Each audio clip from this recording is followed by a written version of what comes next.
We're talking to Dr. Julian Blackshear, and the topic is the Constitution, the 13th, 14th, and the 15th Amendments. And of course, Dr. Blackshear, let us give you time now to talk about some aspects of the 13th, 14th, and 15th Amendment, however you wish to handle it over the next 8 or 10 minutes that we have here. If you recall, when I talked about the 13th Amendment, we talked about what it takes to be free. Well, that's one element to determine freedom in an English-speaking country. There's another element, and that is the ability to participate in a decision-making process that affects the quality of your life. Now, if you recall, that right is one of the primary reasons for the American Revolution. If you recall that you got Patrick Henry, a person from South Carolina, owned more slaves than you could count, on thousands of acres of land. He was, by every criteria, extremely rich man. But even he said, give me liberty or give me death. All right. In other words, money is not even important. What's important is taxation without representation.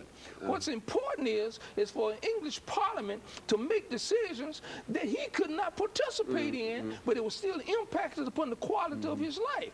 Thus, when slaves were freed, you had to have the 15th Amendment to give them the right to vote, because that's the only way in this Republican democracy that we would have the right to participate in the decision-making process. Not every day, but at least on voting day, we'd have the right to determine who the elected representatives will be. So it's through the ability to vote that gives us the right to participate in the decision-making process that impacts upon the quality of our lives. Now, if you don't have that right, then you're not free, you see.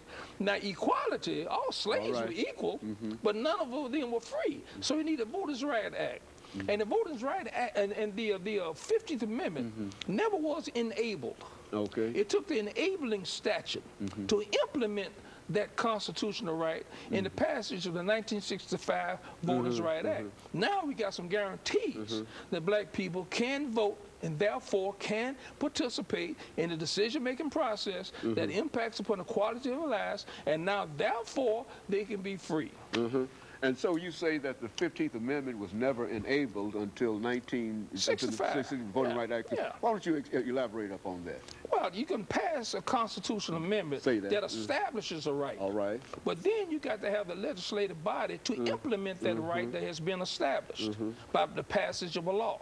We call that an enabling statute. There has to be some statute passed by Congress that will implement the right that has already been established for black people to enjoy. Now, until you have that enabling statute, you just got a right, but there's nothing to implement that right. And that didn't happen really until the Voters' Right Act of 1965. Well, now, what impact, since we're talking about voting, what impact did this have on the disfranchisement movement in the southern parts of the United States? Well, black people could not participate in the decision-making process. Therefore, they had no say-so as to who their elected representatives would be. And that's why you have in-number white sheriffs, white mayors, white representatives in government, and so forth and so forth, so on. But as soon as black people had the right to participate in the decision-making process by voting, then all of a sudden we got black mayors, where heretofore we didn't have any. All of a sudden we got black sheriffs, where heretofore we didn't have any. All of a sudden we got John Lewis and all the other congressmen that are black congressmen that represent various constituencies, both in the South and in the North. We got, even today, a black person is running for the highest office of the land. So if you didn't have that enabling statute, the Voters' Right Act of 1965, I'm not saying this still wouldn't exist, but the likelihood of it being exist will be lessened. You see, it's remote. You know, sometimes folks talk about Congress' ability to pass a reinforcement of this law. I forget the name that they use.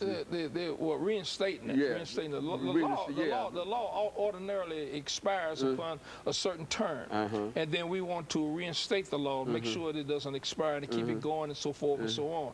That's already happened, so it's still in good stead. But now some people contend that even though Congress might not pass this law, that still Africans have the right to vote because the 15th Amendment to the Constitution. But I just told you, yeah. if you don't have an enabling statute, you can have a right that there's no means or method by which it can be implemented.